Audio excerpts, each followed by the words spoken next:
સુરતના સચિનમાં અસામાજિક તત્વોનો આતંક સામે આવ્યો છે। સચિન હાઉસિંગ રોડ પર સોડા શોપના દુકાનદારને એક વ્યક્તિએ જાહેરમાં હુમલો કર્યો હતો। ઉધાર આપવાની ના પાડતા તેને માર માર્યો હતો, જેથી દુકાનદારને ઈજાઓ પહોંચી છે।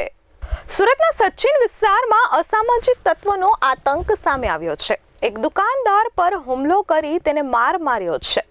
વાત કંઈક એમ છે કે સુરતના સચિન હાઉસિંગ રોડ પાસે આવેલ સમર્પણ હોસ્પિટલની પાછળ શ્રીહરિ કોમ્પ્લેક્સમાં અનિલભાઈ યોગાનંદી ડિલક્સ સોડા શોપ નામે દુકાન ધરાવે છે અને તેઓ દુકાન પર હાજર હતા ત્યારે એક દારૂના નશામાં આવેલા યુવકે ઉધારમાં સિગરેટ અને પાન મસાલા માંગ્યા હતા, જેથી દુકાનદાર અનિલ યોગાનંદીએ ના પાડતા તે ઉશ્કેરાઈ ગયો હતો અને દારૂના નશામાં જ તેને અનિલભાઈ પર હુમલો કર્યો હતો। આ હુમલાની ઘટના ત્યાં લાગેલા સીસીટીવી કેમેરામાં કેદ થઈ ગઈ છે, જેમાં જોઈ શકાય છે કે દુકાનદાર અનિલભાઈ પાસેથી અસામાજિક તત્વ અંકિત પાંડે નામનો વ્યક્તિ ઉધારમાં સિગરેટ અને પાન મસાલાની માંગ કરે છે। પૈસા માંગતા અનિલભાઈ પર તેને હુમલો કર્યો હતો અને આ હુમલાના કારણે અનિલભાઈને કાન પર અને માથાના ભાગ પર ઈજાઓ પહોંચી હતી।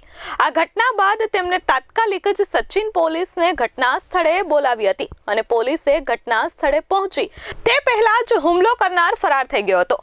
અંકિત પાંડે દારૂના નશામાં હતો ત્યારે તેના 3 થી 4 મિત્રો પણ તેની સાથે હાજર હતા। તેમને પણ અંકિતને આવું ન કરવા માટે જણાવ્યું હતું, પરંતુ તે કોઈનું સાંભળતો ન હતો અને તેને અનિલભાઈ પર હુમલો કરી નાખ્યો હતો। આ ઘટનાને પગલે સચિન વિસ્તારના લોકોમાં પોલીસની કામગીરી સામે સવાલો ઉઠી રહ્યા છે, તો બીજી બાજુ લોકો આક્રોશ પણ વ્યક્ત કરી રહ્યા છે કે આવા અસામાજિક તત્વો સામે પોલીસ લગામ ક્યારે લગાવશે।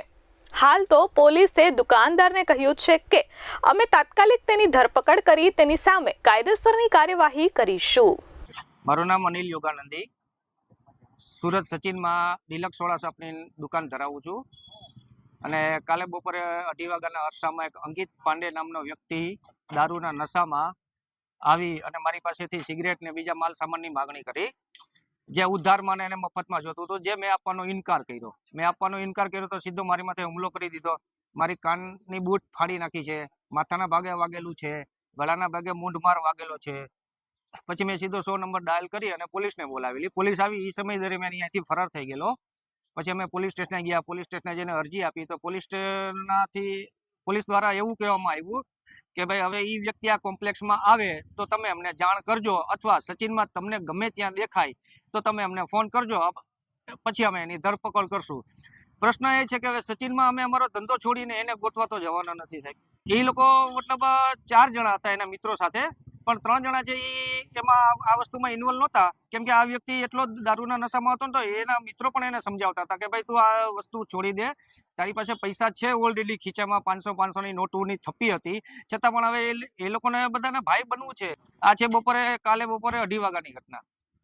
Bureau report S24 news Surat.